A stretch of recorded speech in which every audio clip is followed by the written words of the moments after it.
And we're live in 5, 4, 3, 2, 1.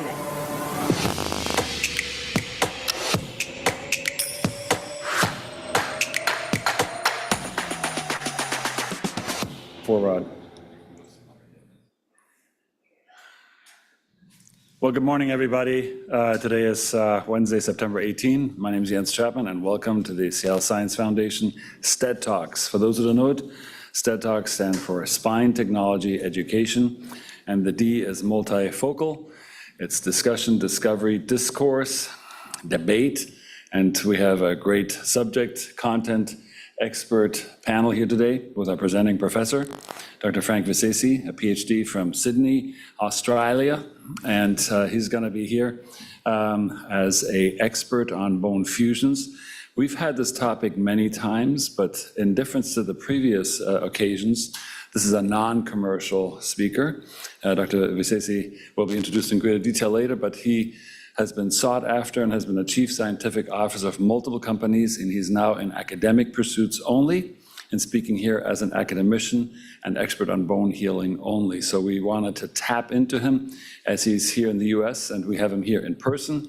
Thank you, Dr. Vizesi, and again, I'm going to introduce you in greater detail when we look forward to hearing your talk on bone fusion, what it really takes. And with me is also our good friend, Dr. Trent Treadway, a longtime former partner of mine at UW Medical Center, neurosurgical colleague, and he is known for having his opinions and not being shy of them. So bone healing is the topic of the day, and our wonderful 4 clinical fellows who are sitting here have all put some cases together with some debate points, and I think we'll take the the lead off. Sitting on the left side in this group is Dr. Cameron Hogshead from Fort Worth, Texas. So I can do multiple accents also like others. Texas, coming up here, and he has 2 cases of Dr. Oskoyan. Sounds like you lived there for a little bit, Dr. Chapman. All right, I have a couple of cases to present. Some of these have bone healing in select areas and bone healing problems in other areas. So this is a 62-year-old female with worsening low back pain and leg weakness that presented to us with a history of multiple spine surgeries. This is her most recent AP X-ray of her current construct.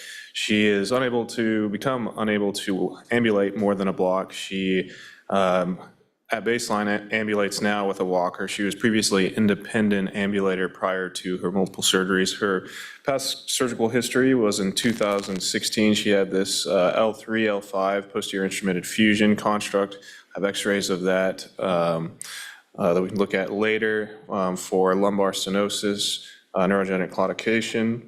And then in 2020 was revised for coronal and sagittal malalignment. She did have good fusion at the 3-5 segments, underwent stage 1 hardware removal, T10 to pelvis with an L3 pedicle subtraction osteotomy. And then she had a couple months later, stage 2 5-1 ALIF and a 3-4 lateral discectomy and bone grafting that we also look at and go through the images later. Those her past medical history there. She does have osteopenia, and not on for that yet. Surgical or social history, no tobacco use or other social risk factors. This is her AGES score, and so no isolated muscle weakness, just neurogenic claudication and back pain. No bowel bladder symptoms, no sensory symptoms at rest. She's moderately disabled by her ODI subjective scores. So these are her X-rays in 2016, and so she had that 3-5 posterior fusion instrumentation with above adjacent segment disease breakdown and coronal malalignment there. You can see on her scoliosis films, she did not get a lot of lumbar lordosis out of that fusion construct, so she does have sagittal imbalance there as well, and was fused flat.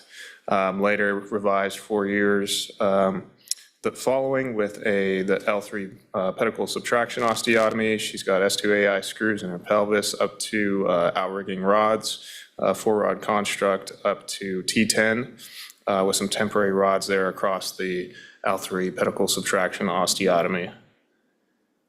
This is her current films here, 8 months post-op from that with, she actually did pretty well from that initial surgery. She said most of her symptoms resolved, just some residual expected post-operative back pain that later improved, but at about an 8-month mark post-op from that surgery, she had worsening low back pain. She felt she was leaning over to the left side a little bit more. You can actually see a rod fracture on that left side on the very left. And then the more recent x-rays, you can see both of those pretty prevalent rod fractures of the outrigging rods there. She underwent an ALIF at 5'1" with cortical femoral allograft, bone dell, interesting enough. And that was kind of supported with a buttress screw there that you can see at S1. She did have a plan for some type of interbody fusion at L3-4 because there was noted instability and wanted to get better anterior column support and fusion, but interbody wasn't able to be placed there, and so it was just bone grafted at that time with DBM and cancellous chips. Here's our CT scan here.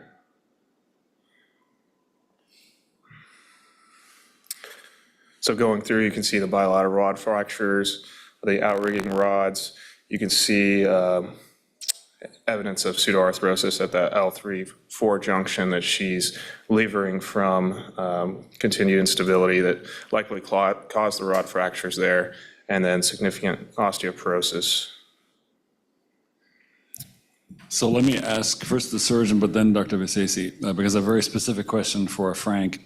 And thank you both, Trent and Frank, for being here. So I will submit to you, Trent, that this case was not done badly. It's done by a surgeon who we know, but who's not here. But alignment goals met. Sick patient, here, I'll give you the microphone in a second, met. 4-rod construct to give maximum stability with a PSO, a pedicle subtraction osteotomy L3. Reasonably well done. So how can 4 rods break? What's going wrong? Well, since we may know this person that did this, I'll be a little gentle. So when we were over at the University of Washington, John Lozier used to always say, the index surgery is the most important part, right? If you don't have a great index surgery, you can have trouble down the road. If you go back to the original imaging, if we can, when you showed that, the actual surgery, not that one. Sorry. So if you take a look at that set there. So if you look at that, obviously they did a decompression instrument infusion, but it's right below, and you actually have a scoliosis above that. So that's going to be a setup for a little bit of a problem. The interesting part of it is we're talking about quad rods in this. The quad rods, there's 4 rods there, but I don't see anything connected to. I mean, there's basically rods. There's 2 sets of constructs there, right? There's not connected. There's no lateral connectors. So when you look at this and you're thinking that those rods broke, and they did, right? But was it from pseudoarthrosis or was it just from metal fatigue? That is a huge, long construct of just rods there with nothing in between, right? So that's where you're going to fracture. One of them probably fractured on one side, if I'd imagine. They had a little bit of pain. The patient came back, and then they were fractured on the other side. They're bilateral, they're symmetrical, so there's definitely some movement there. If you go back and look at the CT scan, I would argue there may not be a lot of pseudoarthrosis there because there's not a lot of movement of the rods, right? They're kind of next to each other. So if you do a CT scan on it and you take a look at this, I still think that there is some fusion there. It's not like a complete pseudoarthrosis. They're fractured through there. And there's a couple ways to treat that. I think you can, and we're going to see that. I kind of saw a little bit what's going on there. Definitely they're going to kind of fracture right in that spot, but I don't think that she's that unstable. Now, she's probably making a little bit of noise. She probably hurts. I didn't see a flexion extension. Does she really flex forward and really have some instability there or not? So Trent, when you, so this is my patient, I actually thought, I've been following her for 4 years, and I thought this was like a stable pseudo, but when you bend over, you can actually see the rods, and then you can she's very thin. You can actually see him poke up to the fascia. And you can see in that disc space So- too, it's a little bit open. There's not a whole lot Yeah. of bone there, but she probably does have a fairly good posterior fusion. I think they did a pretty good job there. You can see that's going across there. You've got two rods there that are fractured. Are you going to treat just the x-rays and they're fractured? Could you go up there and just put a wetting band on them? Or do you- Yeah, let me ask Frank, so we have a lot of cases to go through, so I have to rush you here. Frank, I know you're not a biomechanical engineer, but you have a thought about that. The specific point about this not yet resolved case is stress shielding. So we put more and more hardware in. I think at the recent OSET meeting in Las Vegas, there was Izzy Lieberman, others. There's a pretty, and Sig Bervin, Alekos Theologus. There's a strong proclivity towards using 4 rods now for deformities. Are we stress shielding too much? Does bone need something more? Is this a mechanical failure of the hardware? Should we use stronger, bigger rods? I know you're not a mechanical engineer, but a bone healing expert. Are we stress shielding too much? There's a pointed question to you. Sorry to cut you. I mean, I think it certainly could be. I don't know that that's really what's happening here, though. When I look at this, I see quite a bit of bone. I mean, yes, in this one particular area, it kind of thins down. The rest of the fusion is really quite solid, right? So you are almost getting a little bit of this fulcrum right at this point. But the question comes, like, how much bone do you really need in one of these fusions for it to be stable enough that it actually offloads the rods, right? Because the rods are obviously taking all the load to begin with. We're waiting for that fusion to happen. And in the rest of the fusion in this space, it looks like a really robust posterolateral fusion, right? So it's taking up all that load. It still seems like you do have bone. It's not as robust as you'd like through this segment, but obviously not enough. So I guess the question is, how much bone do you really need? Like, is it enough just to have a wisp of bone going through that section? You know, sort of obviously not. The further back the bone is, the further away it is from the moment of inertia, the stronger that bone is going to be, obviously, as well. So I'm not sure. I mean, the data that I've seen on single rods and fracture rates versus quad rods, we see obviously the fracture rate goes down really significantly.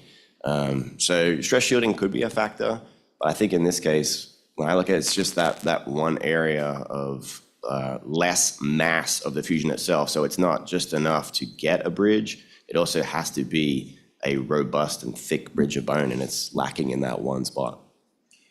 So, Dr. Treadway, if this is your case, how would you resolve this? And let's ask Dr. Oskrian. This case has not been done yet, so it's an advisory opportunity. Okay. I saw that other one. I'm like, oh, there's a lot of lateral there. So definitely, you look at the flexion extension and see how you're doing. I don't know if you can go back to just the one image. The one image before, excuse me. You actually see that it's kind of a little bit of a unique construct. As I said, there's really 2 constructs. It goes from T10 down to the pelvis, but then you have it off to the side here, right? The construct off to the side is actually providing some stability across that area that's already fractured. Okay, because those rods haven't fractured, so we know that there is some stability there. And I don't have a pointer. So I have a sneaking suspicion that these rods had fractured a while, and I don't think she's that unstable. Now, once again, if you see flexion extension and she's moving, the easiest thing to do too, now this is probably a titanium rod too, and there's going to be a lot of give in it as opposed to like a cobalt chrome.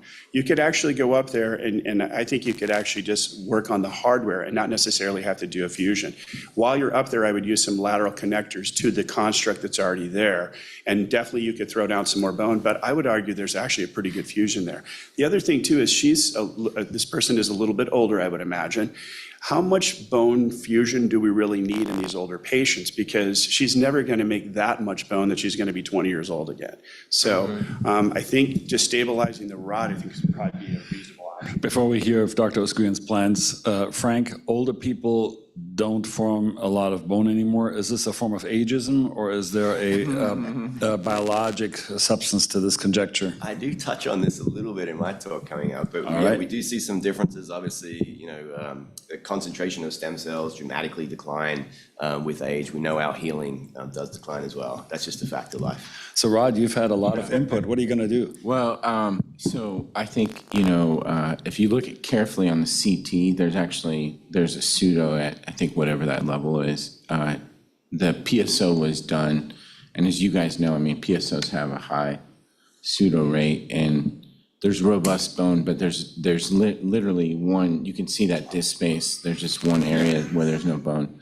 So I'm gonna go in, take out the 4 rods, put in 1 rod, and then try to do an interbody at that level, so. Wow, okay. All right. We may see this case again. I would do 4 rods. I would do 4 rods still. Yeah. Are you going to use a certain off-label bone morphogenic substance? Probably. I mean, she's, as Trent pointed out, she's osteopenic, so I don't think she's really. Are you going to give her Forteo? I don't know. I think she's been on him. I don't know exactly what. I think she's on the lower grade because of her osteopenia. I don't think she has full-blown osteoporosis yet. So. All right. Next case to be case. continued. Yes. Thank you. 43-year-old female coming in with worsening low back pain, and she's got left lower extremity symptoms. She is an independent ambulator. She has failed conservative measures up to this point. She had a previous relief from L5-S1 epidural steroid injection, past surgical history, and you can see from her AP there, she, in 1997, was treated with T11 to L4 Harrington rod construct for adolescent idiopathic scoliosis. Later, she had a L1 to pelvis revision and L4 S1 T-lifts. Past medical history, depression, asthma, social history. She does admit to THC, CBD gummies for her pain. And there you can kind of see broken S1 screws and rods distal to that that are going into the S2AIs on that AP X-ray. These are her physical exam findings. She has severe disability per ODI scores and no sensory motor symptoms at rest, no bowel or bladder complaints. So this is her lateral X-rays of where she's at currently. You can basically see, and these are standing flexion and extension films, so you can see she does have some pseudoarthrosis at L5-S1 with broken hardware just distal to that, and down to her pelvis and her S1 screws. And she is obviously fused flat there. So this is a not yet revised patient that was not operated on here. Right, she is currently in the pipeline for Yeah. revision surgery. So again, with the caveat that we don't have a resolution, which would be educationally great, the focus I want to put here on is the enormous fusion that we have in the thoracolumbar junction from this lateral hardware, which is like a Zielke hardware, although this is not the Zielke original. This looks like a later variant with larger rods. So it's a lateral vertebral body fixation system that was meant to derotate and then compress on the convexity of a scoliosis. It was used for idiopathic scoliosis fixations under the premise of being less invasive. Patients had pretty significant shark bites. Nowadays, they can have like a multiple Uzi perforations and a single oblique smaller incision to try to achieve the same thing. This is made a comeback as a rubber band, kind of a tether as it's called.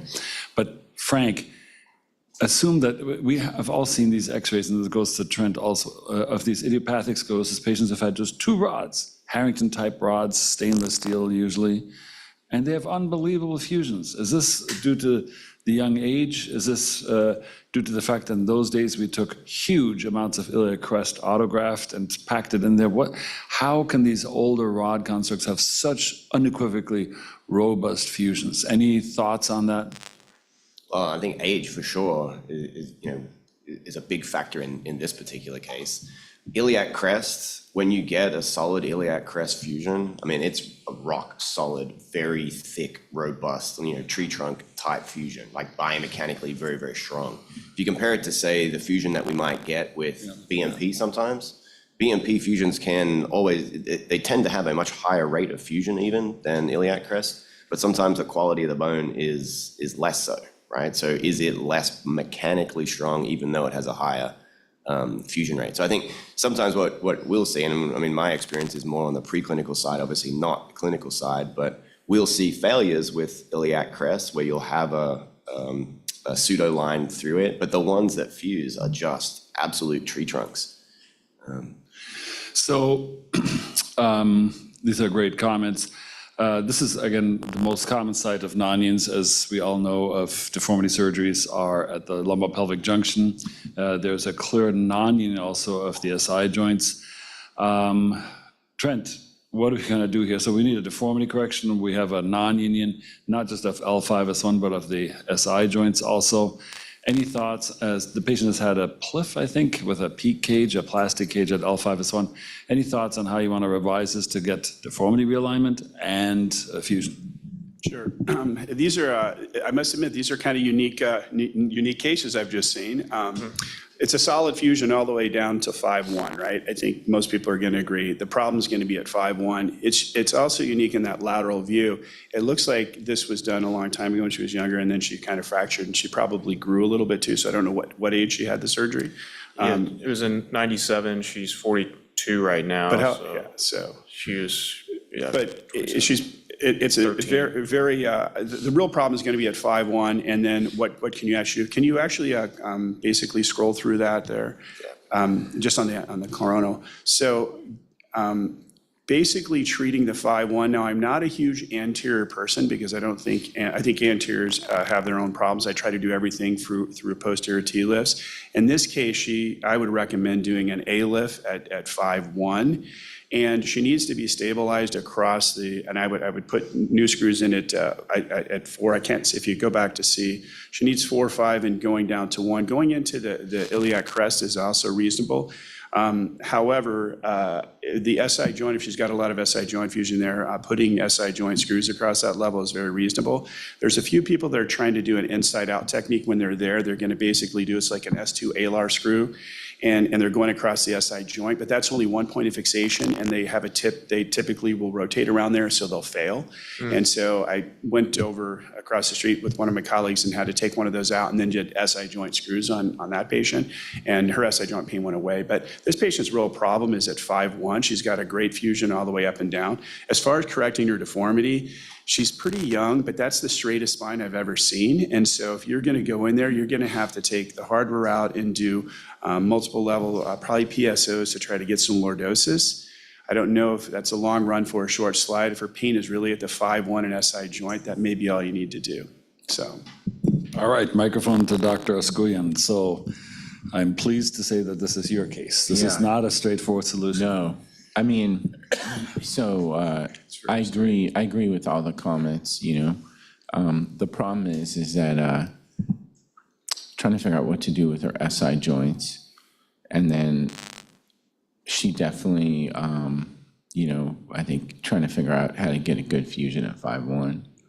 So that's why I agree with Trent. I mean, I don't like going anterior if I can avoid it. But in this case, I'm thinking A-lift, take out the old cage. There's not a better operation, I think, for pseudos, revision. You could put a big bone graft in, and then trying to figure out what to do for the SI joints as well. So, Rod, on the SI joints here, it's so sclerotic that I had a patient very similar to this that had a Charcot joint, and I remember Dr. Falikoff came in my room and said, "Oh, that's going to be really hard bone there." And I may or may not have broken off the gear shift, and we got it back. But the SI joint fusion on this, be prepared to use some muscle on that because that is going to be hard to go through. So. I think this is a very instructive case, again, from the osteogenic potential of the index surgeries to the malalignment. And now there's an established flat back with a symptomatic non-union.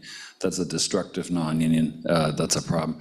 I would personally, if I may venture my opinion, take the posterior hardware out first, culture it very specifically as there's a high chance of a problem being there. I would take the PLIF out from the back and do an IDO from the back, a very aggressive one. And I fully agree with Trent. I would drill out the SI joints very aggressively and graft that, including BMP. I would probably put stacked iliac screws in with quad rods. That's my thought, but I would do this as an interdiscal osteotomy. Great points, Cameron. Let's move on. Thank you for these cases, and we'll ask for Dr. Gold to show us. We have 3 more cases to go through in the next half hour, so I'm sorry if I'm pushing a little bit, but these are very instructive and insightful cases. Thank you for sharing those. Dr. Colin Gold is a neurosurgical colleague from the University of Iowa, and all the colleagues out there, Dr. Gold's still looking for a job, so he's very talented. He's already shown that. He is gold, so Go for it. All right. So this patient has a quite long surgical history, so I thought we'd start with that. She's a roughly 60-year-old whose problem started back in 2019. You can see these x-rays on the left. She was treated elsewhere at this time, but you can see she's got this lumbar scoliosis, Cobb angle of 38, PI 38, lumbar lordosis 31, and pelvic tilt of 19. This construct, she had C2 to pelvis, sorry, it's T2 to pelvis, not C2, and L4S1 A-lift done in an outside hospital. You can see pretty good results. Lumbar lordosis is increased, pelvic tilt decreased. So she's doing well until 2021 in April when she had this CT scan.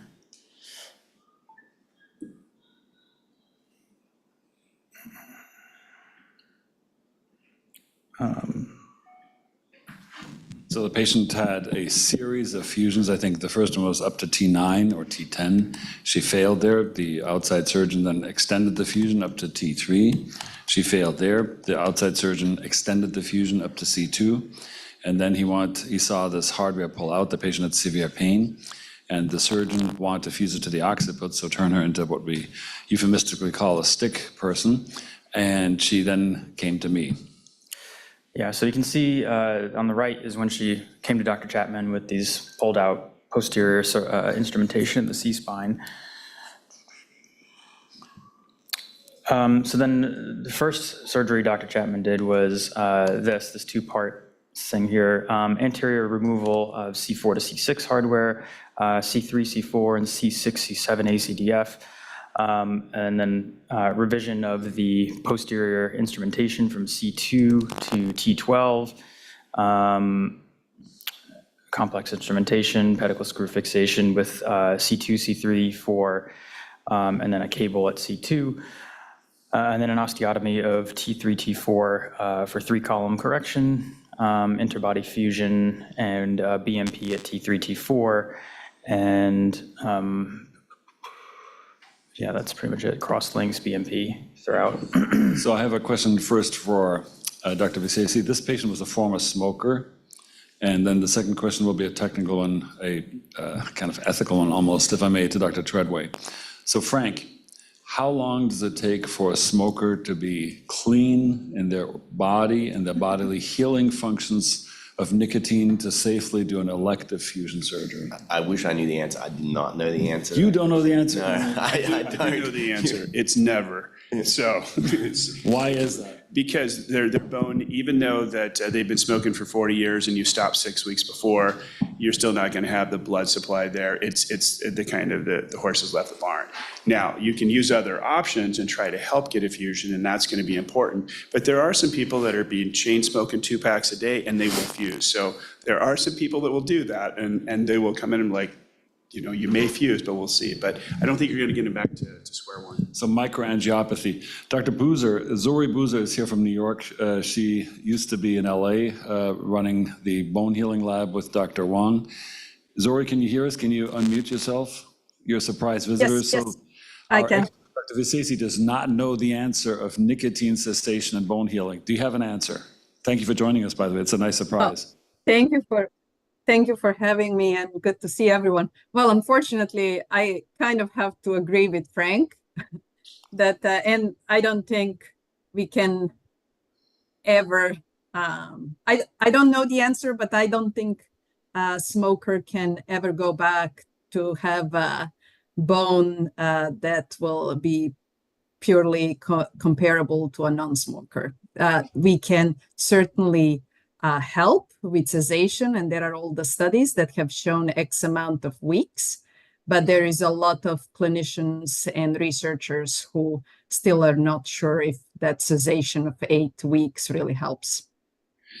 So very sobering insights. And one more question to you then. Is it a chemotactic problem or is it a microangiopathy? What ultrastructurally is the problem in these former significant nicotine users? In your opinion? Oh, I think it's, my opinion, it's systemic. It impacts bone remodeling and healing. It's not a linear process.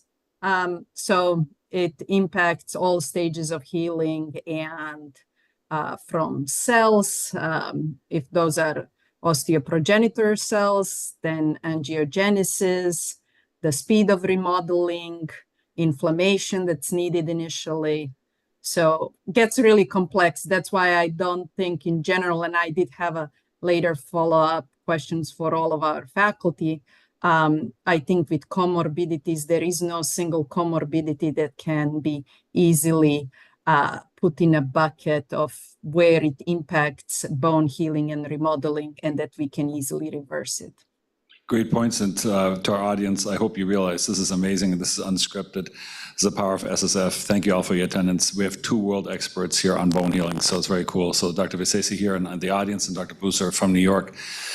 Trent, very ethical question, quick answer. We're seeing more and more big fusions done by surgeons and smaller centers that are not known to be deformity centers. The NHS published something where basically a minimum of 40 deformity surgeries defined as 6 or more levels are required to decrease complications. Industry is pushing enabling technologies that put it into the reach of every reasonably trained spine surgeon or deformity surgeons. Your thoughts on enabling technologies, and should deformity surgeries be done in larger centers that have high volumes, or is it okay to trust enabling technologies? It's a little bit of a loaded question in a sense, because there are a lot of people that are very good surgeons that are out in the public, right, or in the private area. But if you're doing these big monster surgeries, you need to have a full team around to make sure that they're safe. And I think you take a look at even aneurysms now. There's not too many that are done in the community. They're going to higher centers. Definitely, these harder cases probably need to be done in bigger areas, bigger institutions that have the help. The only other technical point on this, Jens, if you go back to the original imaging studies, I'm always a big fan of a crosslink, because the crosslink will stabilize in rotation.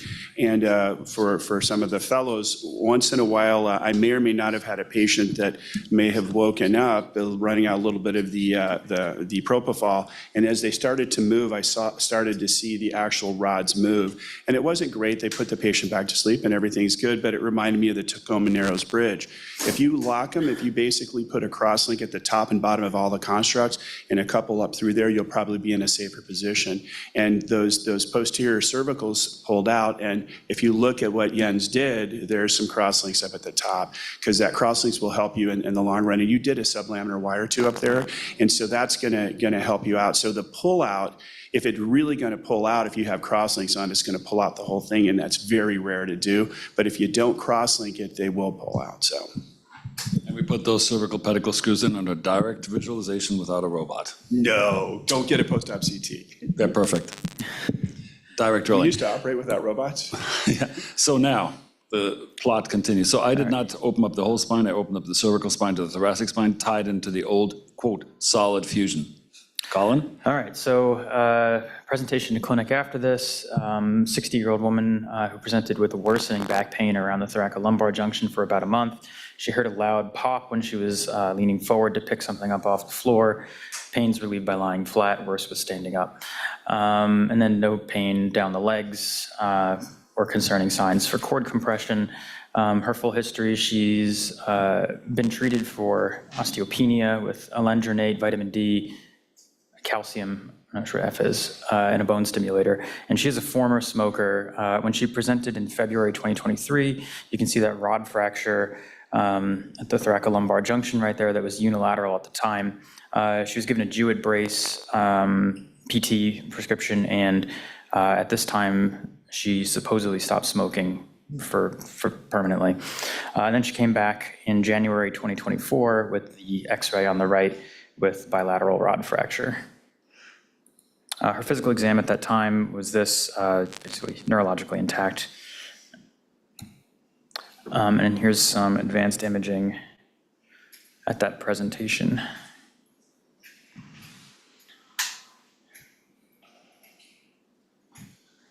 So Frank, as you were scrolling through these sagittal, thoracic, and lumbar images, how in the Western Hemisphere could this happen? This was a solid fusion of the old previous surgeon. It was a posterolateral fusion. and this broke through the one disc where there was not an interbody device in there. Is this a mechanical failure? Is this an undersized rod? If you put your hat on as a PhD, what in the world goes on with this kind of a stress loading and motion segment then suddenly breaking loose? Yeah, so I think, it's interesting. I always assumed you get a solid fusion, your rods don't fracture, right? But we seem to see quite a lot of this happening, right? You do have a solid fusion, the rods fracture anyway. So the spine is going to continue to flex even though it is fused, right? And so you're going to be fatiguing the metal. The metal doesn't have an infinite fatigue life. And what we see in this instance, if I saw it correctly, is both rod fractures happened adjacent to the connector, right? So there's a stress concentration that's happening there. If it's going to fail, I mean, that's likely where it is going to happen. If it also happens to be at the level where we don't have an interbody fusion, so there's maybe less stability, that could potentially be the cause for it. I mean, as you scroll through, again, you do see pretty robust fusion, maybe just north of the fracture here in the rod. Are we seeing a gap there? I mean, can you keep scrolling through it? Is it solidly fused? Everything's solidly fused, and it was solidly fused on the I pre-op. thought there was a fracture. Yeah, there it's in the right at solid that first motion segment where there's no inner disc space cage in there. So there was a solid posterolateral fusion. And again, we did not want to take everything apart from C2 to the pelvis. But what do you think, Trent? What would you do? Well, I may or may not have seen a patient of mine like this too. She was a heavy smoker. She had the same thing. She had a tectum to rectum fusion, and I had done it, and she basically had fractured across there. And I used the wedding bands, and I was going to actually compliment you on those wedding band use, but then I was afraid because that's sometimes usually where they'll actually fracture. One of the things you can actually do with this is you really need just to treat that isolated like it's a fracture. So I would actually use cobalt chrome rods. I've only seen 2 cobalt chrome rods break in my career, and both were women, and they were both actually lifting up. They were basically changing their bed, changing the sheets on their bed, and so it can break, but they're very rare. Unfortunately, when you put a cobalt chrome rod next to a titanium rod, you'll have a little galvanic cell there, and oftentimes, if you ever open back up, you'll see a little bit of rust. It kind of looks a little dark and black. I usually tell the folks in the room that it looks like an ashtray, and they thought it was an ashtray, but it really wasn't. That's just the actual metal that you'll see in there. I would actually just do a local fusion on her in that. I would use basically cobalt chrome rods, and I would also tie in, when you're using the quad rods, I don't see a whole lot of lateral connectors. They're fairly cheap and they work very well, and that's what really gives you the strength across there. So you need a quad rod across that section, in my opinion, and I would use cobalt chrome. So. Great. Rod, would you be comfortable to do a far lateral fusion to kind of complement the anterior deficient column? I mean, I personally would, just because there's so much hardware and it's such a stress point. This is T12L1. Yeah, I definitely would. Okay. And the other thing is, I don't know, Trent, my understanding is I think cobalt chrome has a much higher incidence of rod fracture, right? With recent. It's more brittle. Try to bend one? Yep. Yeah, no, but it's more brittle. I've actually broken. It's more titanium, actually. Yeah. The titanium will actually, the titanium kind of moves around when you're doing your deformity. You actually feel a little bit better because everything, the screws will come towards the rod. But unfortunately, the stress on the actual, the titanium typically will break, just like we've seen in 2 of these cases, right? The same area. The cobalt chrome is I mean, it is brittle, but it's pretty strong. That's what I used to think, but the literature actually, it's the opposite. In my experience, has been the opposite. Cobalt chrome has a much higher incidence to break. And so most deformity surgeons, and I don't consider myself necessarily a deformity surgeon, will use 6.0 rods. So that's what I would use personally. I'd con. We need to move on, but thank you. So then quickly, procedure performed, removal of the segmental fixation from T6 to pelvis, laminectomy around the area of the breakage. There was actually a dural erosion that had happened in that area, so that was repaired primarily with no residual leak. And then cages placed at that area, as well as BMP, and longitudinal strips of BMP from T11 to L1, as well as BMP posterolateral gutter from L2 to pelvis, and then reinstrumentation of the whole construct from T6 to pelvis. And here's the final product. Patients, this is 9 months out, patient's ambulatory without assistance, and here are her measurements at that point. So we did an interdiscal osteotomy. We used some cross connectors. I did not know that of you. I did not think about what your thoughts on this would be, but I totally agree with the cross connectors. Although the older deformity literature from Bridwell et al. Does identify a higher non-union rate under crosslinks, so you have to pack extra bone underneath them. But so we did this, and the point is, again, for me, my interpretation was spines, especially these long fusions, are very unforgiving in the high stress areas. That's the basic T12 to S1 area with an emphasis on the lower levels. And if the anterior column is deficient, meaning there's a little cartilage bumper in there, that's always going to stress. The hardware situation, I agree. I used to use a lot of cobalt chrome rods. I actually broke several in the room bending them. Titanium can't be bent. I actually broke them in my hands. So they're more brittle. Rod is right, but I don't know what the ideal biomaterial is. When we listened to Dr. Hart's great lecture on rod breakage, cobalt chrome, while stiffer, is more brittle. Yes, I'm not using performance-enhancing drugs, so bending those cobalt chromes are really, really hard, but I've only had 2 patients break them. I also think if you get a great fusion, then you really don't see a whole lot of breakage, but we have seen 2 with great fusions, and those were all both titanium rods. So. All right, Dr. Nick Minisali is here from Rothman Health. He's kindly joined us from the Philly area, and he's not wearing his Eagles shirt today for some reason. He's mourning. The dirty birds beat the green birds. They'll be back. All right, thank you very much. So this patient's an 80s-year-old male who presented from an outside hospital with significant neck pain after a fall from standing height. No prior spine surgery, fairly sick patient with a history of cabbage and TAVR. Also end-stage renal and hemodialysis, and a diagnosis of secondary renal hyperparathyroidism. Socially, not a smoker, was formerly a smoker many years ago, no alcohol use, and lives alone. On exam, surprisingly neural intact, which I'll show you our images in a second here, but overall, the patient presented with, again, fairly sick, melanotic stools, hemoglobin of 6.5, potassium of 7.5. On exam, the only real findings were some hyperreflexia in the bilateral lower extremities. So here are sagittal and axial CTs demonstrating this AO type C injury at C6-7 with a right perched facet and significant angulation in the setting of an ankylosing disease spine. Can you go through a mid-sagittal again?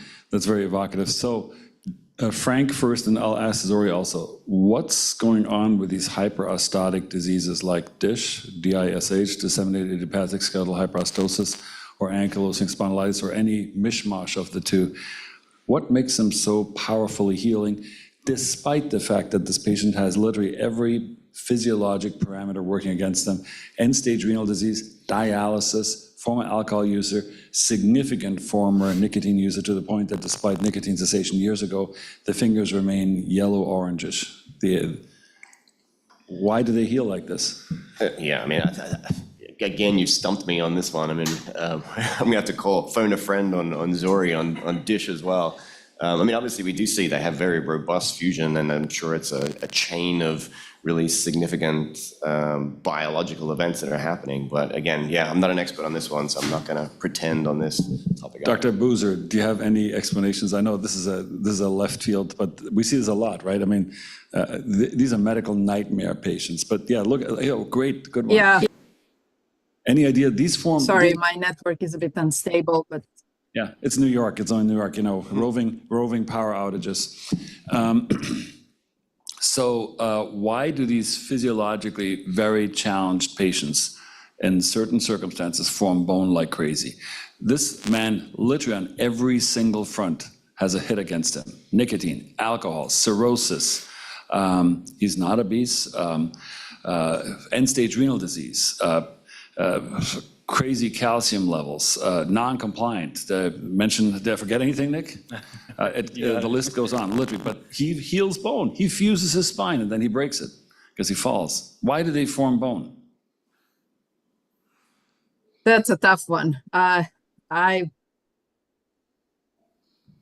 don't have any solid answer that won't be a speculation why they go through the cycles of bone buildup quickly and not having a strong bone that can't withstand the load. Suspicion, I'll throw that out to our two world experts, inflammation. I mean, this patient has some serious inflammatory process going on that overrides these significant adverse hits that this patient experienced. That's Trent, head injuries. You're a well-experienced neurosurgeon. You worked in the UW system alongside me for many years. Why do some head injury patients have terrible hyperostosis? What physiologic process takes place that creates heterotopic ossification?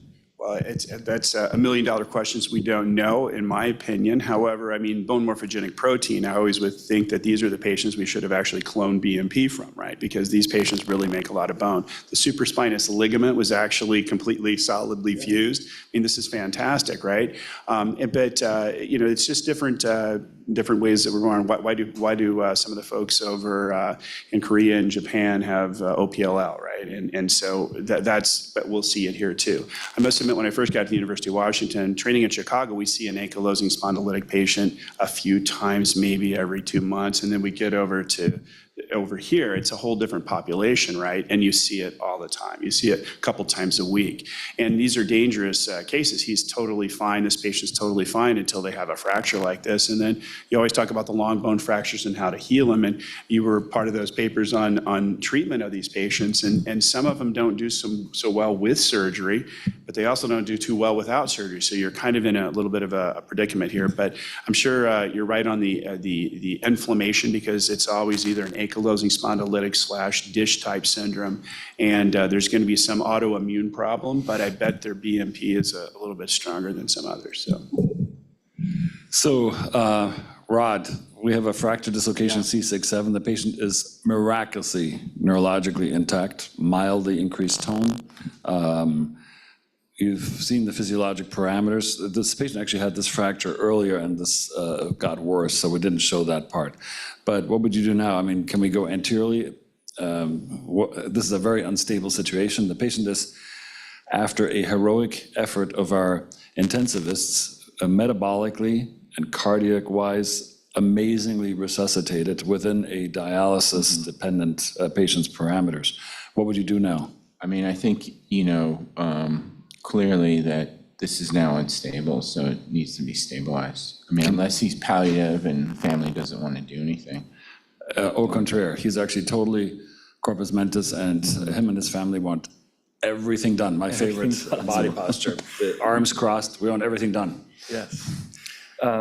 Go for it. Yeah, I agree. Just a quick note, I don't know if they watch this, but our ICU team here is unparalleled. The resuscitation they did within the first 24 hours, great. So thank you very much. Within 12 hours. Yeah.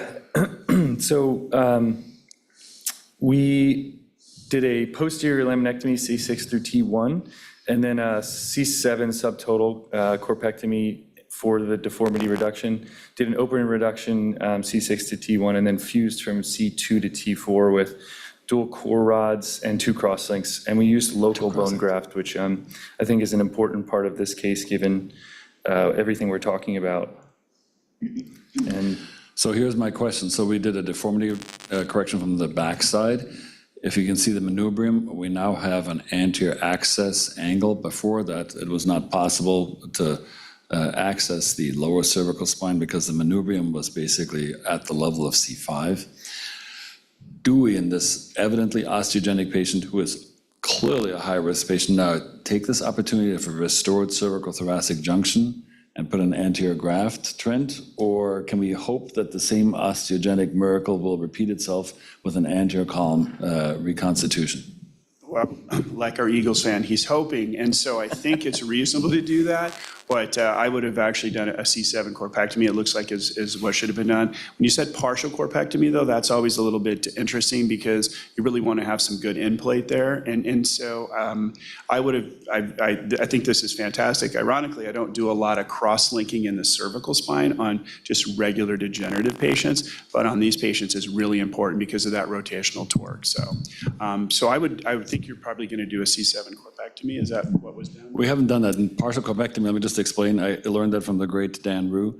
I took out the C7 pedicles, as you can see. So this is like a pedicle subtraction osteotomy of the C6-7 junction. I basically drilled out the C7 pedicles and then set the neck back on. But this patient has a wide posterior decompression. There's no posterolateral bone lift. Those facet joints were drilled out. Right. And what I mean by the actual the corpectomy, and you can have just a very small midline corpectomy, or for like tumor, you can take it all out. What I meant, you need to end plate, right? Because some people will do a partial corpectomy and they'll take part of the vertebral body and they don't go down to the end plate. And so what I meant is a complete C7 from end plate to end plate. So. Great. All right, so a rod anti-fusion or hope for the bone healing miracle to repeat itself? I think he should heal from the back. Frank, the bone physiologist? Yeah, I was gonna say the same thing. The history of being tremendously good at growing bone, right? And you took mostly local bone from Yep. him, yeah. So other interesting thing that we've noted back in a past life where we had a tissue bank, right? And processed a lot of donors, and on every single donor, you would actually measure the BMP content on these different donors, and it would be wildly variable, right? You could measure any number of different proteins. We would always measure BMP2 because that's the one we know well. And some donors in these instances would have 10 times the amount of BMP2 as another donor, right? We could never figure out a way, and the data on this is a little bit mixed on whether you could actually find out if there was something gender specific or age specific. Was there a link to patients who smoked? Oddly enough, we could never find a really strong correlation between these things, and that's why traditionally the industry now still tests every single donor. So this may be one of these patients, as you were saying earlier, that has tremendous amounts of BMP naturally and will heal. As I tell all the fellows at the beginning of every year, I really don't like all this divisionism of dividing people into whatever race, culture, gender, etc., religion. I divide humankind into two categories, bone formers and bone non-formers. So I'm glad to hear that biochemically validated by Professor Vizesi. So anything else on your end? Otherwise, we'll switch to Dr. Mark Kramer, who has 6 minutes to show us the last case. Thank you, Nick. Also want to thank Dr. Gold for his presentation before. Mark Kramer is a neurosurgical colleague from the wonderful University of Wisconsin, Madison, Wisconsin. Great center of spine care. We're honored to have him here. And he has a final case with a different twist. Very good. So 6-year-old woman, approximately 6 years old, she presented with about 4 months of back pain. Pain was also kind of radiating into her right hip, interestingly. She had, and all of her pain was kind of aggravated by standing and also sitting kind of in the upright position, and it was relieved with supine positioning. She had this upright x-ray done about 4 months prior. They did read like a mild compression fracture at T12, and she was treated conservatively at that time. And then of note in her past medical history, she did have a history of breast cancer, for which she had lumpectomy and mastectomy about 2 years prior.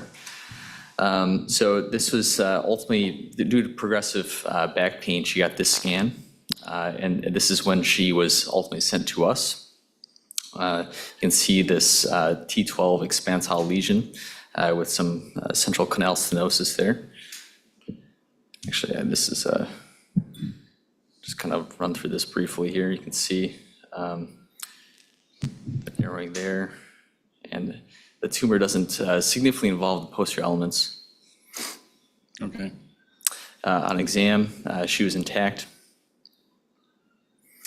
And we, at that point, saw her in clinic and essentially kind of did the additional oncologic workup ourselves. We scanned the rest of the neural axis, including the brain, just for completeness sake. The rest of the thoracic and cervical spine was clean. We also got upright x-rays, which did not suggest any significant instability, at least initially, on flexion extension. And then this is her CT. So here we'll have to fast forward a little bit. So there's a large lytic lesion. Do you have a SIN score for the patient? Yes. Did you do the NOMS criteria? So here's the MRI, and there's the SIN score of 10. 10, so the usual higher indeterminate level, not super helpful. So Trent, I'll just say it, and I'll take responsibility for it. We did surgery. Is that unreasonable? I like the way that you guys did the workup, though, but maybe a PET scan would have been helpful to make sure she didn't have any disease anywhere else. As a neurosurgeon, you always want to take a look at the brain. Yeah, and so isolated, this looks like this is an isolated met, most likely. At the same time, stranger things can happen. People can have breast cancer, and they can also have hemangiomas. They could have different types of cancer. So it's a lesion, it's causing compression, it's a single level. It was not unreasonable to do a resection and resect it and do a corpectomy and find out what it is and do it. Did you, were you thinking about maybe doing a biopsy before, just a needle biopsy to find out that it was breast cancer? Instead of lymphoma or anything like that? We discussed it. We did an excisional biopsy with pathology present. Okay. To be continued. Go for it. All right. Very good. All right, so this is what we did. So we did corpectomy, obviously 12. This is the coronal, or sorry, axial and sagittal CT postoperatively. You can see it was a peak cage that was used, and then we also used essentially like a Cement augmentation above and below. Cement augmentation kind of like posterolaterally as well to kind of buttress our repair.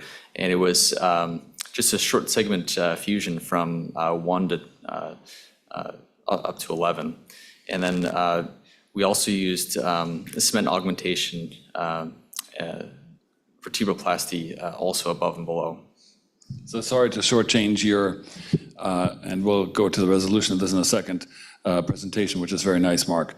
Dr. Vizesi, is there anything that we can safely do? This is a relatively young patient, and is there anything that we can safely do doing an oncologic spine reconstruction surgery to engender bone healing? The package inserts are very clear. We cannot use bone morphogenic substances. What can we do to optimize potential bone healing in a potentially very savable, salvageable younger patient with an oncologic reconstruction spine surgery? Yeah, that is the challenge, obviously, contraindication for infuse. Whether that is well-founded contraindication, I'm not so sure. However, I think it's pretty clear that in this case, you wouldn't be using BMP on this patient.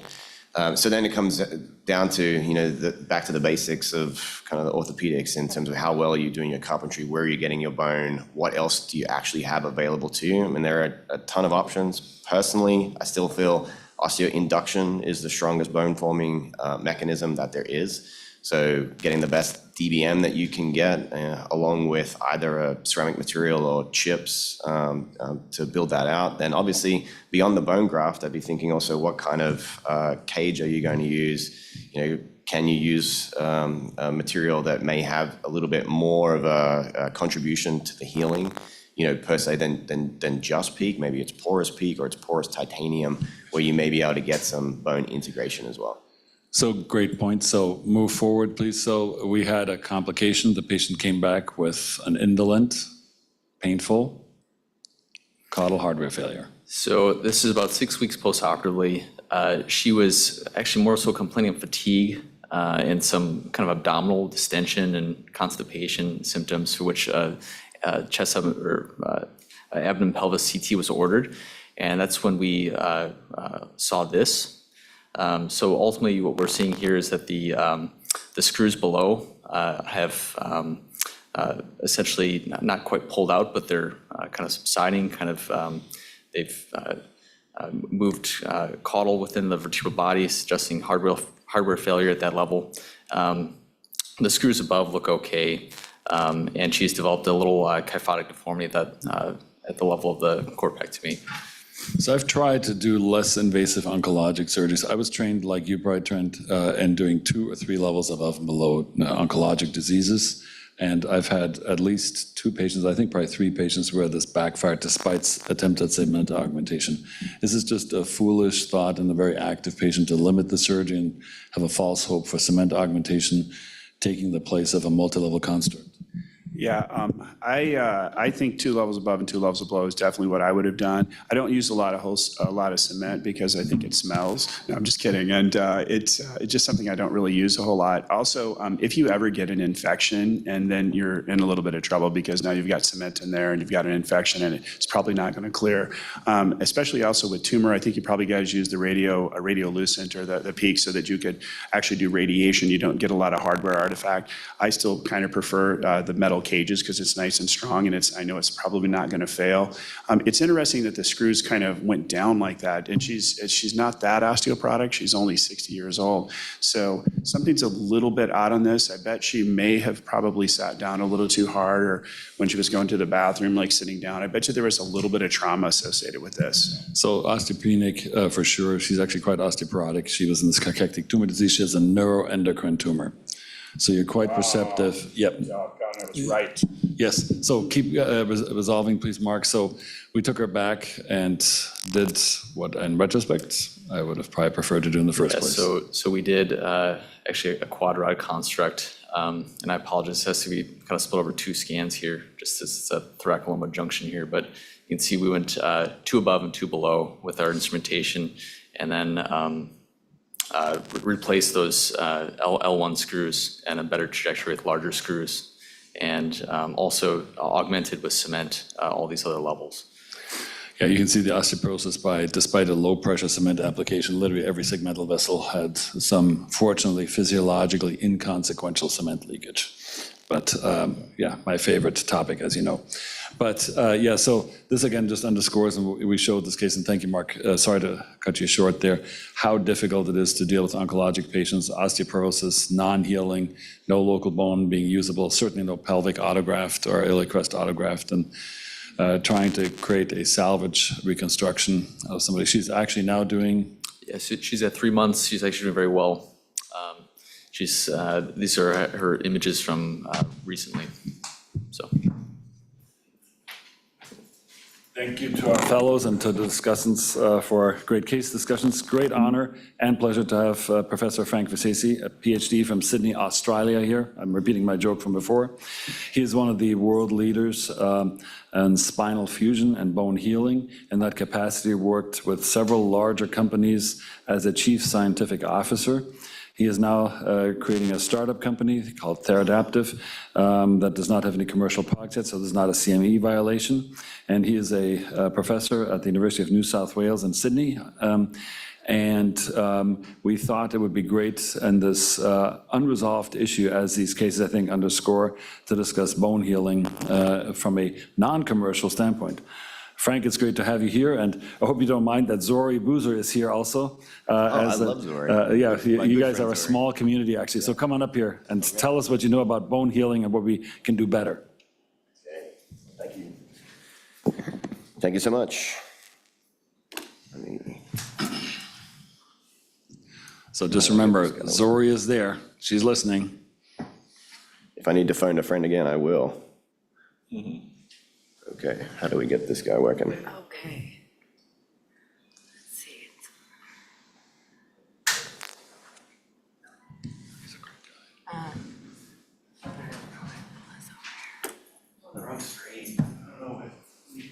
Somebody, it got switched. Do you know how to fix it there? And this is Ben. I want to take this moment to thank Corey and Ben for running all of our wonderful SSF productions. We apologize for the technical issue. I'm looking in awe as to the various options of projecting. Ben runs our TV and presentation things, and Corey is our educational organizer. So thank you both. How to get about fusion? Tell us. Yeah, for free. Well, I'm glad to be here. Thanks so much. I always enjoy coming up to Seattle Science Foundation, especially when the clickers work. Here we go. Let's try this. Okay.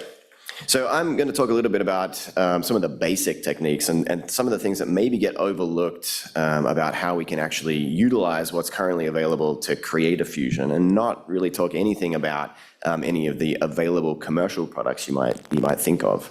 But autograft has always been considered the gold standard, right? When we talk about bone formation, we talk about the 3 O's: osteoconduction, which is the scaffold; osteoinduction, which is the signal; osteogenic, that's the cells. And we talk about iliac crest or autograft having all 3 of these main components. But do we really know, does autograft work? We had some discussion a little bit earlier about this. Do we really know why? And do the cells matter? I think if we critically look at this chart and we ask ourselves, is autograft truly osteoinductive? I don't know that it necessarily is, at least not to the extent of proteins like BMPs and DBMs. If we take the patient's own bone and we're implanted into a muscle pouch, which is our standard model for testing induction, the patient's own bone really doesn't grow bone when you place it into a muscle pouch, right? So maybe it's not as inductive as we think. Therefore, is it just a really good scaffold, or is it something to do with the cells that are in the scaffold? Well, okay, so autograft, the gold standard. This is a chart that just looks at some of the clinical data in posterolateral fusion with iliac crest autograft. You'll see some of these papers are instrumented, some of them are uninstrumented. We tend to see obviously higher fusion rates in instrumented cases than uninstrumented. But then on the far right, you'll look at the fusion rate with iliac crest and you'll see it's wildly variable, right? With some of these uninstrumented cases, we're down in the 40% range, and with the instrumented ones, it's more like maybe 75, 80% fusion, something like that. But it's hard to take all of these different papers and lump them together to come up with a single average fusion rate using the patient's own bone, because there are so many variables that actually go into preparing the bone and creating a fusion. So some of the questions that come up is, does location matter? Right? We know we can get local bone very commonly in spinal fusions. You can also go to the crest or other distant locations. This is a really nice paper that was published quite some time ago now, almost 20 years ago, looking at the difference between iliac crest and local bone in instrumented posterior lateral fusions. Basically, what they found was about a 75% fusion rate with iliac crest, 65% with local bone. When it was a single level fusion, there was really no difference between the two. But as we started to get into multi-level fusions, we start to see a difference where iliac crest starts to look a little bit greater, a little higher fusion rate, potentially with multi-levels. Another similar study looking at the same question, iliac crest versus local bone, this time in TLIF. And in this case, looking at single level TLIFs and showing actually the same fusion rate, so 93, 94% fusion rate with local bone or iliac crest in single level TLIF. So this is actually backed up also by basic science, right? And we've seen some studies, this is one of them, where we go in and look in vitro at the osteogenic capacity of local bone versus iliac crest. And this is just one such paper showing that the osteogenic potential can actually be fairly similar. So maybe the location matters, maybe crest is a little better than local, but for a large number of patients, they're going to be fairly comparable. So how about technique? The way that you are harvesting this bone may also have a really big impact on the osteogenic capacity of that bone itself, and then ultimately the fusion thereafter. All right, so we can use our standard osteotomes, and every time you're harvesting bone, you need to think, what is going to be the impact on this tissue? So an osteotome is going to have very little thermal damage, like creating necrosis of the bone. And there are various other techniques you can use as well to harvest, such as these trephines or coring samples and scoops and so on. And then we also have the bone scalpel, which creates an interesting environment for healing as well, where you're able to take large segments of bone that largely inside the center of that mass is likely undisturbed, but maybe the edges is a different story, right? So we might have two different environments of how that local bone has been treated and cared for. And then obviously burying out the bone as well and collecting that bone dust, which is a really common question that we get.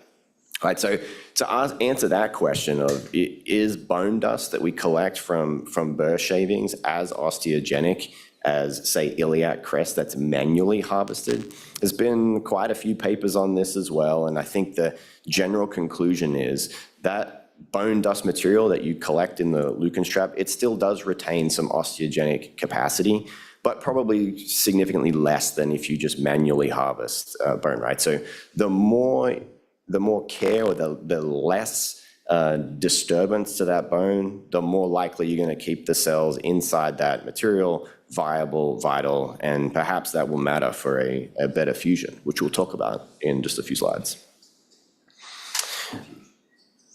Interesting study, actually, just to further hammer this point home on some basic histology coming out of Iowa. And in this case, what the researchers did was essentially just take bone and then drill it under a variety of different conditions: sharp drill bits, dull drill bits, K-wires, with and without irrigation. Then looked at histology to find out the degree of necrosis of this tissue afterwards, and their conclusions were fairly predictable, but important, right? A sharp drill is going to create less necrosis of the bone than a dull drill, and that's also going to create less necrosis than a K-wire, and showed that if you use irrigation under drilling, you will protect that bone as well. To further the point home about the importance of technique and how we're collecting bone, and not to overlook this in your procedure. I know as spine surgeons you have 1,000 things that you need to worry about, but we'll make it 1,001. The collection of that bone and how you treat it is really, really important. So this was a study where we looked actually at TLIF, where the fusion construct was local bone with DBM, but the local bone was treated in 2 different ways. So in group A, it was just standardly collected corticocancellous local bone without any extra care, really. In group B, what they did was actually take greater care to prepare this such that it was only the cancellous portion of that bone and discarding the cortical part, and actually found in this small study, only 20 patients in each arm, a higher fusion result when they used just the cancellous local bone. So again, a little bit more care of this bone can make a big difference. So far as we've gone through the talk, what we've touched on so far is the fusion potential can be impacted by how you actually collect the bone, perhaps the anatomical location of it, for sure the techniques and instruments you harvest it. But something I haven't talked about that I really do want to stress is the technique of how you actually prepare your fusion bed. And I really don't think that this can be overstated, how important it is to take care of actually properly decorticating and creating a good fusion bed to get that solid fusion. So a study that I want to talk about are a series of studies, and this one was published recently. Me and my co-authors wanted to look and answer the question with autograft in particular, do the cells really matter? So remembering back to my first slide, why does autograft work? Well, we see it works, but it's maybe a little bit inconsistent, right? Sometimes we get absolutely amazing fusions, but back on that second slide with the chart, we're only getting maybe 75% fusion. So why is that? What can we do about it? But what's really causing autograft to fuse when it does fuse?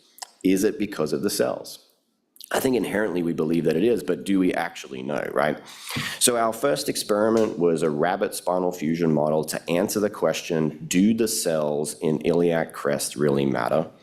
It was a small study, but 8 rabbits in each group. The control arm is viable iliac crest, so we go in to the crest, immediately implant it in the posterolateral fusion in the rabbit.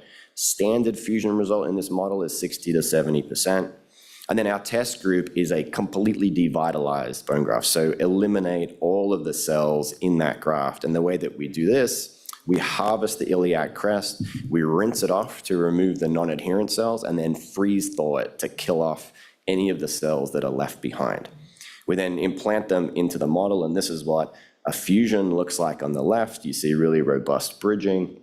And then on the right, what a non-fused spine looks like, very obvious gap. And if we were to actually harvest these specimens and perform manual palpation as we do, it's a very simple model where you harvest the spine and just bend it in your hands to find out, is there flexion in that segment or not, right? It's very predictive of the actual fusion outcome. So our results in this study, our viable group got the expected fusion rate of about 60%, But when we remove all of the cells in iliac crest, the fusion rate dramatically dropped to 0%, right? A huge difference in fusion result, which should be very telling. So what this tells us right off the bat is, in iliac crest, the local bone, do the cells matter? The answer is yes, the cells really matter. What it doesn't tell us is which cells are important. So we did another experiment to try to answer this question, or at least get partway, maybe one step into answering it.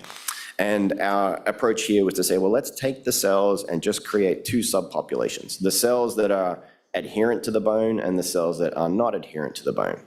So in this case, our control, instead of rinsing them and then freeze thawing them to kill the cells that were left behind, in this case, we just rinse the bone. So we remove the non-adherent cells, but we leave behind all the cells that are attached to the bone. And when we reimplant these and do our fusion rate is actually as good or trending a little bit better than the control. With these small numbers, it's not actually statistically significant, but it's very interesting if you think about it. In this case, all we did was take that iliac crest, rinse it off, and our fusion rate was actually at least as good, maybe even better than the control. So what does this tell us? It tells us most likely the cells that are the important cells are the ones that are actually attached to the bone itself. Maybe it's not the BMA. So next, our experiment 3 is, okay, it's not really significant to say, well, let's take iliac crest and make the worst case condition where there's no cell left behind in it. But what happens in surgery as you're collecting bone, you're handing it off, it's being essentially just sitting in a kidney basin on the back table. Is it sitting there for 5 minutes? Is it sitting there for 5 hours, right? What's happening to the cells? Well, the answer in vitro is the cells die off very quickly if you let them sit out just in dry air. After an hour, maybe 50% of those cells are dead, right? So you start putting all this together. The cells are very important, but if you don't take care of them during the procedure, they can die off, right? So will this have an effect on fusion results ultimately? So experiment 4, why should you care about what I'm talking about? Well, what happens if you just harvest bone and then leave it on the back table for a period of time? And in our case, we picked 90 minutes, right? So our study here is we have another control group, right?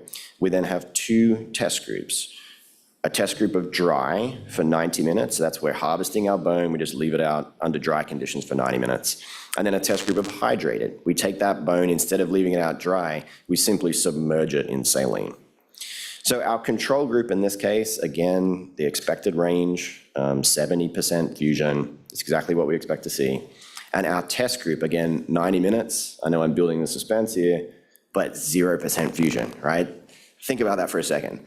If we take bone and just leave it in dry air for 90 minutes without protecting it, the cells die off to a large enough extent that in this model, our fusion rate dropped to 0%. Now, does this mean 0% in a human? No, but in this particular case, this is what we received. All right, so at this point, we're kind of freaking out because you can start thinking, how many times have I done this in surgery? How many times have I seen it sitting out? Is this a big problem? Is there any way that we can help solve this problem? Well, the last group, as I mentioned, was let's just submerge it in saline. And when we submerge it in saline, we get this miraculous result of back to being at least as good, maybe even better than the control group.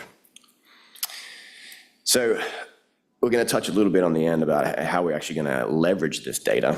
But the next question that comes up is we say, okay, we just learned the cells are really important. We have to take care of them. I talked about the importance of the adherent cells, the cells that are attached to the bone, but we know a lot about BMA. It's been used for a long time. There's plenty of data on it as well. It may have some benefits too.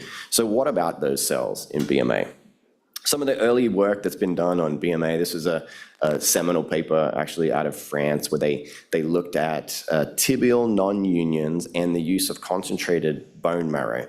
And they basically showed a threshold number above which there was a higher success rate in healing tibial non-unions with either cell count or cell concentration. So what these charts are actually showing on the left is if we have a higher cell count in our BMA, it actually was correlated with a greater rate of success in tibial non-unions. And on the right, the same thing for cell concentration. And specifically in this case, greater than about 55,000 cells per cc seem to result in a greater fusion outcome. So perhaps even BMA has some benefits as well. With BMA, it's still commonly used, and so little tips on technique here as well. This was another really important paper by George Mushler at the Cleveland Clinic, and he showed the importance of technique in how you actually aspirate the graft. If you take the needle and you place it into the bone, you draw out 2 cc's or you draw out greater than 2, say 10 cc's, there's a really big difference in the concentration of the stem cells in the first 1 to 2 cc's that you draw out. Anything beyond that tends to really dilute the graft. So the technique of choice here is that you're going to place the needle, you're going to pull out 2 cc's, then reposition the needle to another location, draw your next 2 cc's, reposition it again. And this will give you the best concentration of cells in the BMA. How about location? So the same group did another study that actually showed that if you go through the same access as your pedicle screw to obtain bone marrow aspirate actually from the vertebral body, that you had a higher cell count from the vertebral body than actually from the iliac crest. So going to the vertebral body is actually a decent option for collecting BMA. We talked a little bit about age earlier, and Jens, I'm not sure if you're going to like this one, but we showed actually, well, not me, but a group out of LA, an interesting paper where we actually looked at spinal fusion with BMA and segregating patients into age classifications of being over 65 years of age or under 65 years of age. So group A in this study was concentrated BMA in with DBM in patients that were greater than 65. Group B, concentrated BMA, DBM less than 65, and then compared to iliac crest, which is group C, all over 65 years of age. And essentially what we found here is that there was a correlation with the patients who had BMA that were less than 65 years of age. There was no difference to the iliac crest fusion result. I believe in both cases, they were about 70, 80% fusion.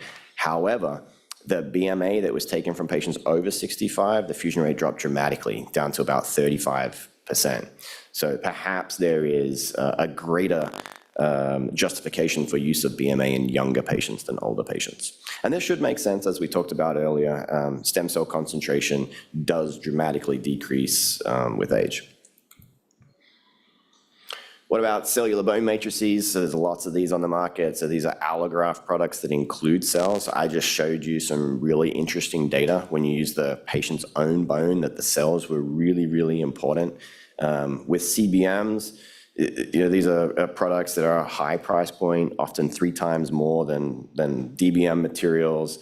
There are some possible safety concerns. So you may be aware of this very unfortunate situation of TB outbreaks that occurred actually twice now. So once in 2021 and again in 2023. So it is a very small risk, but it's a very catastrophic thing when it does happen. And at this point, I know I've been up here speaking about before, really no evidence to prove that there is justification for this increase in risk, even if small, and then cost, which is large. So on the left is a study that we published, and you'll see my name on there and also Zori. So we're teaming up on this one here as well. But we published in JBJS that in an animal model, when you look at these cell-based products, that we really could not detect a difference with or without the presence of these allogeneic cells. There's a variety of review articles of clinical literature. So there is a significant body now of clinical literature with these products, but the general conclusions are that the data really doesn't substantiate the increase in price point for them. So I showed this slide earlier about autograft being the gold standard, but I think it's really the old gold standard, right? And if we look toward the future, there will be and has been advancements, right? So iliac crest was the gold standard. We could argue, what does gold standard really mean, right? Is it the plethora of available data that is available for that product, or is it because it's the most potent bone-forming product? I think we would argue that BMP2 is the most potent bone-forming molecule or product available for you out in the space. So maybe it has become the new gold standard. And I'll say that there, around the corner, there's a variety of new technologies coming up soon. So we're not going to talk about it today per se, but there are a variety of companies and groups now working on the next generation of BMP. So you'll see those coming soon. So takeaways from my presentation. The cells do matter, but, and there's a big but, that they have to be the right cells, and you also have to look after them, right? Autologous cells work under the right conditions, right? Again, if you take care of them. Allogeneic cells, maybe not, right? I don't know if the difference, like why is it that in our studies, autograft worked, right? And there was a big difference with the presence of cells or not. So those autologous cells seem to be efficacious. However, when we tested allogeneic cells, they were not efficacious. Is it because of the difference of autologous and allogeneic? Do your own cells persist and engraft in your body and participate in the healing versus allogeneic cells? Maybe when you implant them, they may be alive when you implant them, but they just simply die off. Or is it something else related to those allogeneic products in the processing that actually harms those cells? So they may be alive, but maybe they're not as happy and healthy as we would like, right? We talked a lot about data about how we need to care for our own bones, so maybe it's the same thing with these allogeneic products. Dead bone doesn't work, and dry bone is dead bone, is the other way I'd put it. The future will be here before you know it. And then the topic of my slide is how do you get a better fusion for free? And if you remember nothing else from my presentation today, how you get a better fusion for free is saline. Take your bone, put it in the saline.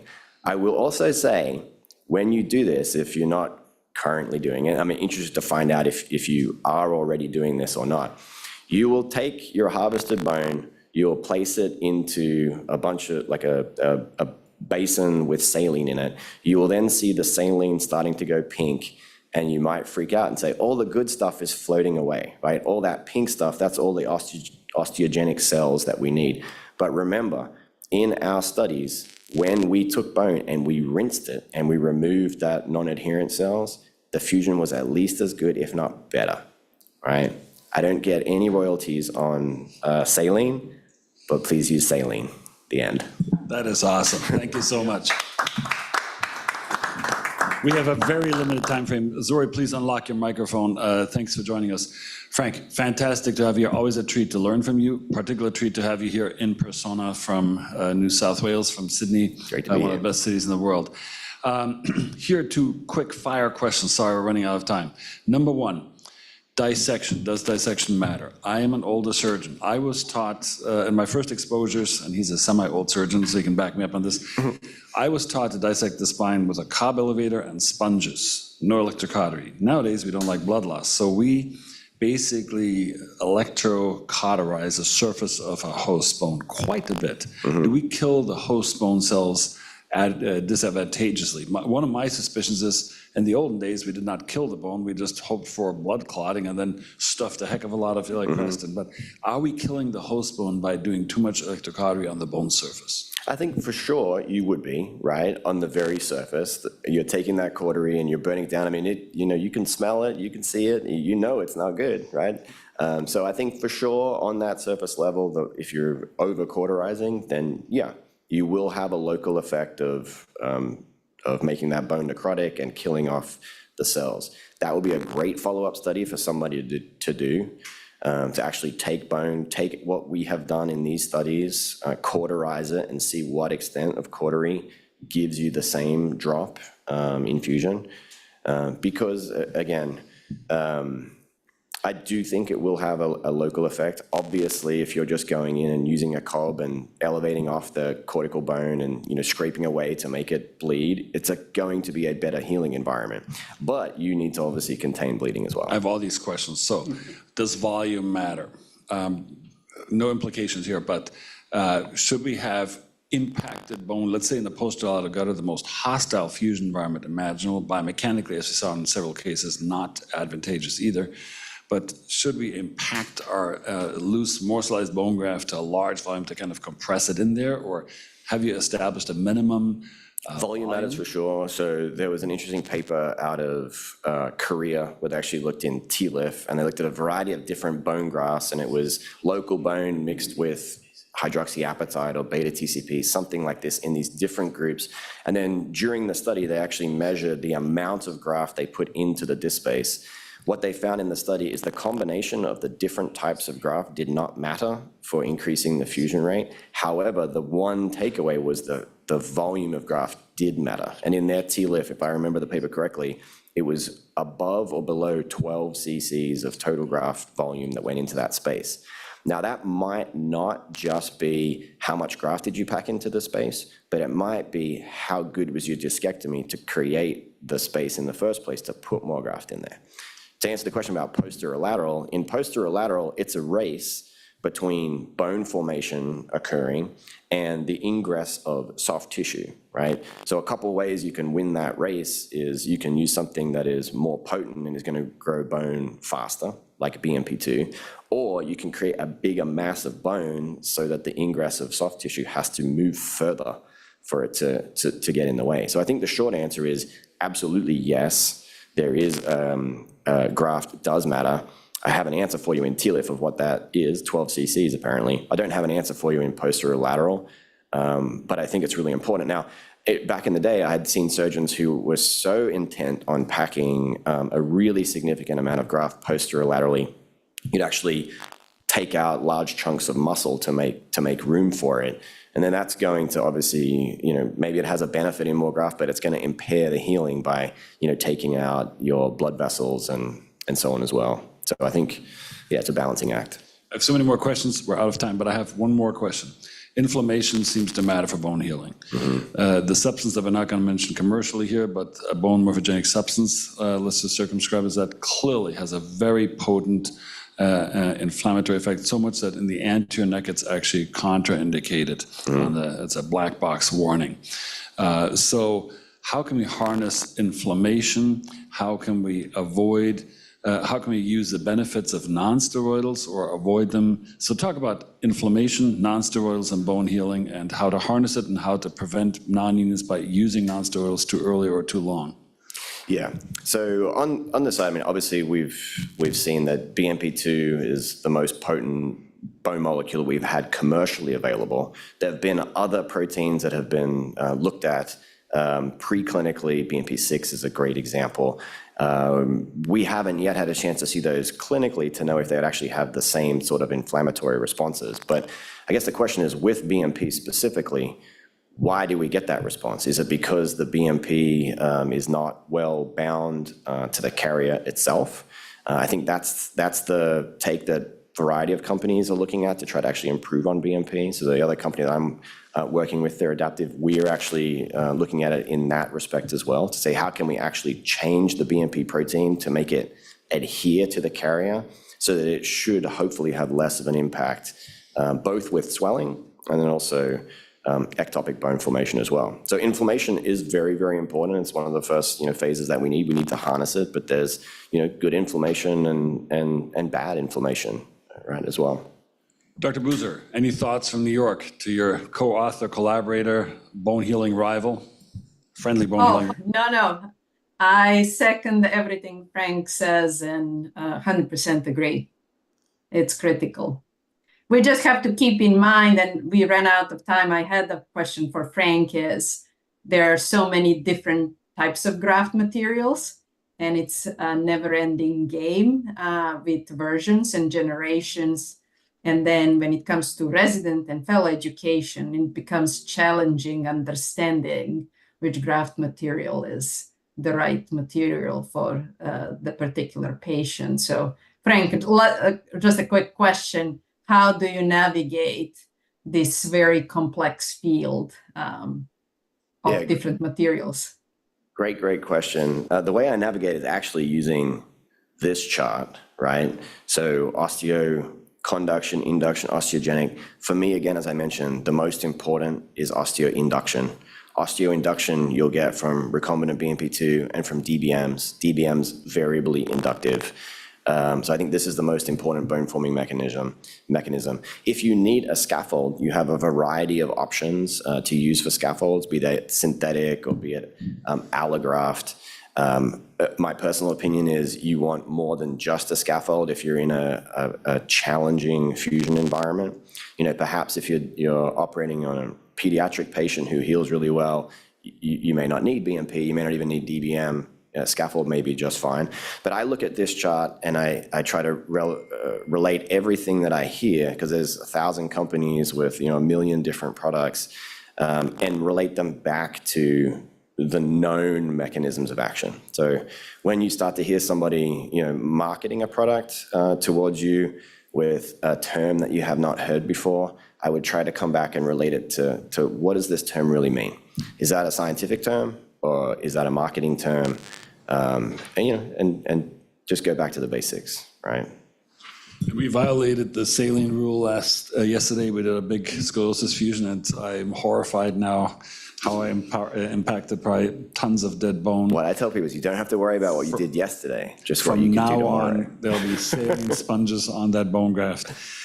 To our audience, first of all, please join us tonight, Global Spine Journal Club, live from Toronto with the great Dr. Michael Feelings, talking about spinal cord injury guidelines. That's a really big topic, 5 p.m. Pacific Standard Time, I believe. Details are in the chat room. Frank, our collective, thank you for speaking here. And as always, you're just a wonderful treasure trove of knowledge. Thanks for advancing our field and helping us to treat our patients. Thank you for having me.